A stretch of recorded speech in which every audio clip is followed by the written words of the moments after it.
ಪ್ರತೀಕಾರ ತೀರಿಸಿಕೊಳ್ಳುವ ಶಪಥ ಮಾಡಿದಂತೆ ಅಮೆರಿಕ ವಿರುದ್ಧ ಇರಾನ್ ಯುದ್ಧವನ್ನು ಆರಂಭಿಸಿದೆ. ಅಮೆರಿಕದ ವಾಯುನೆಲೆಗಳ ಮೇಲೆ ಕ್ಷಿಪಣಿ ದಾಳಿ ನಡೆಸಿದೆ. ಕತಾರ್ ಇರಾಕ್ನಲ್ಲಿರುವ ವಾಯುನೆಲೆಗಳ ಮೇಲೆ ಕ್ಷಿಪಣಿ ದಾಳಿ ನಡೆದಿದೆ. ಕತಾರ್ನ ದೋಹಾದಲ್ಲಿರುವಂತಹ ಅಮೆರಿಕ ವಾಯುನೆಲೆ ಮೇಲೆ ದಾಳಿಯಾಗಿದ್ದು, ಈ ವಾಯುನೆಲೆ ಮೇಲೆ 6 ಖಂಡಾಂತರ ಕ್ಷಿಪಣಿ ಹಾರಿಸಲಾಗಿದೆ. ಆಪರೇಷನ್ ಬಶಯರ್ ಅಲ್ ಫತಾ ಅಂದ್ರೆ ಟೈಡಿಂಗ್ ಆಫ್ ವಿಕ್ಟರಿ ಅನ್ನೋ ಹೆಸರಲ್ಲಿ ಇರಾನ್ ದಾಳಿ ಮಾಡಿದೆ. ಅಮೆರಿಕಾಗೆ ಕತಾರ್ನ ಅಲ್ ಉದೈದ್ ವಾಯುನೆಲೆ ಪ್ರಾದೇಶಿಕ ವಾಯುಯಾನಕ್ಕೆ ಕೇಂದ್ರ ಬಿಂದುವಾಗಿದೆ. ಇರಾನ್ ಸೇನೆ ದಾಳಿ ಮಾಡ್ತಾ ಇದ್ದಂತೆ ಪರಿಸ್ಥಿತಿ ಉದ್ವಿಗ್ನಗೊಂಡಿತ್ತು. ಈ ದಾಳಿ ಬಳಿಕ ಕತಾರ್ ತನ್ನ ವಾಯು ಪ್ರದೇಶವನ್ನ ಬಂದ್ ಮಾಡಿದೆ. ಹೀಗಾಗಿ ದೋಹಾಗೆ ತೆರಳ್ತಾ ಇದ್ದಂತ ವಿಮಾನಗಳ ಮಾರ್ಗ ಬದಲಾವಣೆ ಮಾಡಲಾಗಿದೆ.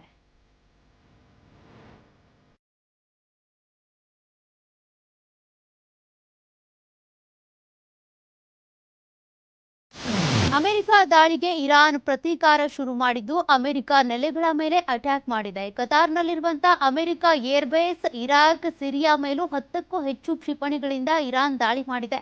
ಇರಾನ್ ಒಂದೇ ದಿನ 3 ರಾಷ್ಟ್ರಗಳಿಗೆ ಭೀತಿಯನ್ನು ಸೃಷ್ಟಿಸಿದೆ. ಇರಾನ್ ದಾಳಿಯಿಂದಾಗಿ ಯಾವುದೇ ಅನಾಹುತಗಳು ಸಂಭವಿಸಿಲ್ಲ. ಆದರೆ ದಾಳಿಯಿಂದಾಗಿ 5 ದೇಶಗಳಿಂದ ವಾಯುಸೀಮೆ ಬಂದ್ ಮಾಡಲಾಗಿದೆ. ಇನ್ನು Qatar, UAE, Bahrain, Kuwait, Iraq ಸೇರಿ ಮಧ್ಯಪ್ರಾಚ್ಯ ದೇಶಗಳಿಗೆ ಏರ್ ಇಂಡಿಯಾ ತನ್ನ ಸೇವೆಯನ್ನ ರದ್ದು ಮಾಡಿದೆ.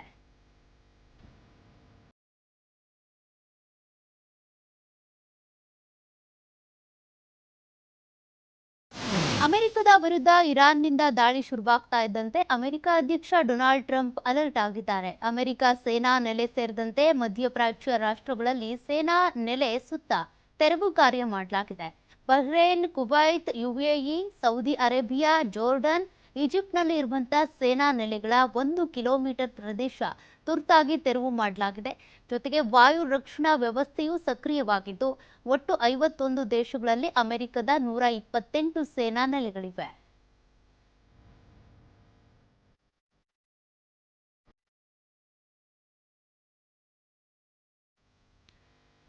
ಕತಾರ್ನ ದೋಹಾದಲ್ಲಿರುವಂತಹ ಇರಾನ್ ಮಿಸೈಲ್ ದಾಳಿ ಮಾಡಿದ ಬೆನ್ನಲ್ಲೇ ಭಾರತ ಎಚ್ಚೆತ್ತುಕೊಂಡಿದ್ದು, ಕತಾರ್ನಲ್ಲಿರುವಂತಹ ಭಾರತೀಯರಿಗೆ ಸುರಕ್ಷಿತವಾಗಿರೋದಕ್ಕೆ ಸೂಚನೆ ಕೊಟ್ಟಿದೆ. ಕತಾರ್ನಲ್ಲಿ 8 ಲಕ್ಷಕ್ಕೂ ಅಧಿಕ ಭಾರತೀಯರಿದ್ದು, ಎಲ್ಲರೂ ಸುರಕ್ಷಿತವಾಗಿರಲು ಭಾರತ ಸೂಚನೆ ಕೊಟ್ಟಿದೆ. ಮನೆ ಮತ್ತು ಸುರಕ್ಷಿತ ಸ್ಥಳಗಳಲ್ಲಿ ಇರುವಂತೆ ಭಾರತೀಯರಿಗೆ ಕೇಂದ್ರ ಸೂಚನೆ ಕೊಟ್ಟಿದೆ.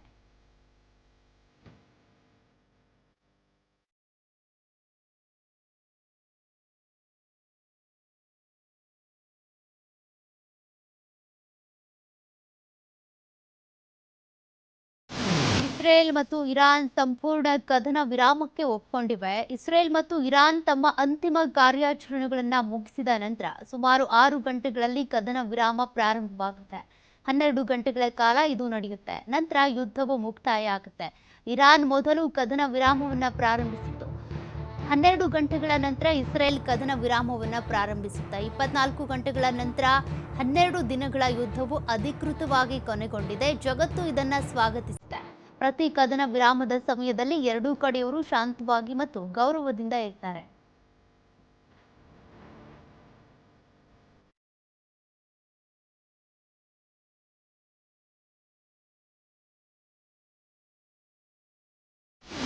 ಇಸ್ರೇಲ್ ದಾಳಿ ನಿಲ್ಲಿಸಿದ್ರೆ ನಾವು ನಿಲ್ಲಿಸ್ತೀವಿ ಅಂತ ಅಷ್ಟೇ ಇರಾನ್ ವಿದೇಶಾಂಗ ಸಚಿವ ಅಬ್ಬಾಸ್ ಸ್ಪಷ್ಟನೆ ಕೊಟ್ಟಿದ್ದಾರೆ. ಇಸ್ರೇಲ್ ಇರಾನ್ ಮೇಲೆ ಯುದ್ಧವನ್ನ ಪ್ರಾರಂಭಿಸಿದೆ ಮತ್ತು ನಾವು ಮೊದಲು ದಾಳಿ ಮಾಡಿಲ್ಲ ಅಂತ ಇರಾನ್ ಪದೇ ಪದೇ ಸ್ಪಷ್ಟಪಡಿಸಿದೆ. ಇಲ್ಲಿವರೆಗೆ ಯಾವುದೇ ಕದನ ವಿರಾಮ ಅಥವಾ ಮಿಲಿಟರಿ ಕಾರ್ಯಾಚರಣೆಗಳ ಅಂತ್ಯದ ಬಗ್ಗೆ ಯಾವುದೇ ಒಪ್ಪಂದನೂ ಆಗಿಲ್ಲ. ಆದಾಗ್ಯೂ ಇಸ್ರೇಲ್ ಆಡಳಿತವು ಇರಾನಿನ ಜನರ ವಿರುದ್ಧದ ಆಕ್ರಮಣವನ್ನ ನಿಲ್ಲಿಸಿದ್ರೆ ಮಾತ್ರ ನಮಗೂ ಕೂಡ ಈ ದಾಳಿಯನ್ನ ಮುಂದುವರಿಸುವಂತ ಆಸಕ್ತಿ ಇಲ್ಲ ಅಂತ ಸ್ಪಷ್ಟಪಡಿಸಿದ್ದಾರೆ. ಇಸ್ರೇಲ್ಗೆ ತಕ್ಕ ಪ್ರತಿಕ್ರಿಯೆ ನೀಡೋದಕ್ಕೆ ನಮ್ಮ ಸಶಸ್ತ್ರ ಪಡೆ ಮಿಲಿಟರಿ ಕಾರ್ಯಾಚರಣೆಯನ್ನ ನಡೆಸಿತು ಅಂತ ಅಬ್ಬಾಸ್ ತಮ್ಮ ಪೋಸ್ಟ್ನಲ್ಲಿ ತಮ್ಮ ನಿಲುವನ್ನ ಸ್ಪಷ್ಟಪಡಿಸಿದ್ದಾರೆ.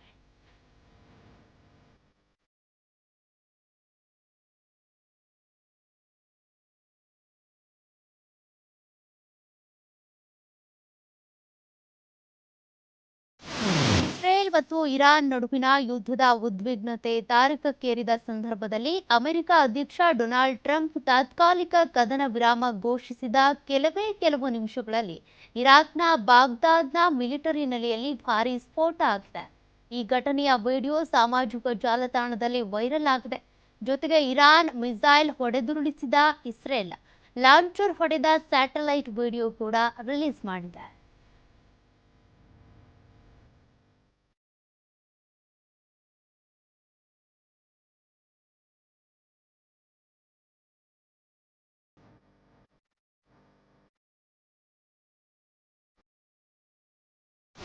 ನಮ್ಮ ಸಶಸ್ತ್ರ ಪಡೆಗಳು ತಮ್ಮ ಕರ್ತವ್ಯವನ್ನ ಕೊನೆ ಕ್ಷಣದವರೆಗೆ ನಿಷ್ಠೆಯಿಂದ ನಿರ್ವಹಿಸಿವೆ.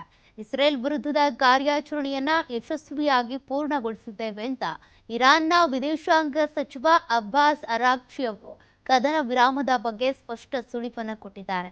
ಈ ಹೇಳಿಕೆಯು ಇರಾನ್ನ ಕದನ ವಿರಾಮದ ಔಪಚಾರಿಕ ಘೋಷಣೆಗೆ ದಾರಿ ಮಾಡಿಕೊಟ್ಟಿದೆ. ಕದನ ವಿರಾಮದ ಘೋಷಣೆಯ ಬಳಿಕ ಎರಡೂ ರಾಷ್ಟ್ರಗಳು ಶಾಂತಿ ಮಾತುಕತೆಯನ್ನ ಆರಂಭಿಸುವ ಸಾಧ್ಯತೆಯೂ ಇದೆ.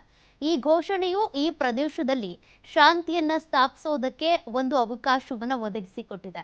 ಆದ್ರೆ ಈ ಕದನ ವಿರಾಮವು ಎಷ್ಟು ದಿನ ಉಳಿಯುತ್ತೆ ಅನ್ನೋದನ್ನ ಕಾದ್ ನೋಡ್ಬೇಕಿದೆ. ಅದು ಇನ್ನೂ ಅನಿಶ್ಚಿತ ಆಗಿದೆ ಅಷ್ಟೇ.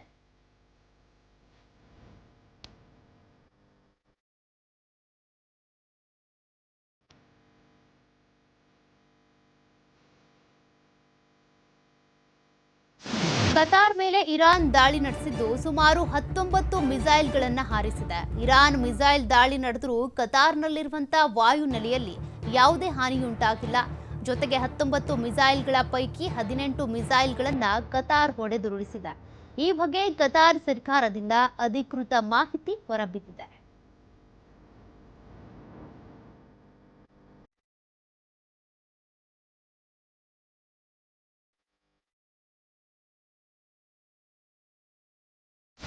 ಕತಾರ್ನಲ್ಲಿರುವ ಅಮೆರಿಕ ವಾಯುನೆಲೆ ಮೇಲೆ ಇರಾನ್ ದಾಳಿ ಮಾಡಿದ ಹಿನ್ನೆಲೆ ಕತಾರ್ ಸೇರಿ ಯುಎಇ ವಾಯು ಮಾರ್ಗಗಳು ಸಂಪೂರ್ಣ ಬಂದ್ ಆಗಿವೆ. ವಾಯುಮಾರ್ಗ ಬಂದ್ ಆದ ಹಿನ್ನೆಲೆ ವಿಮಾನ ಸೇವೆಯಲ್ಲಿ ವ್ಯತ್ಯಯವಾಗಿತ್ತು. ದುಬೈನಿಂದ ಮಂಗಳೂರಿಗೆ ಆಗಮಿಸಬೇಕಿದ್ದ ಇಂಡಿಗೋ ವಿಮಾನ ರದ್ದಾಗಿದೆ.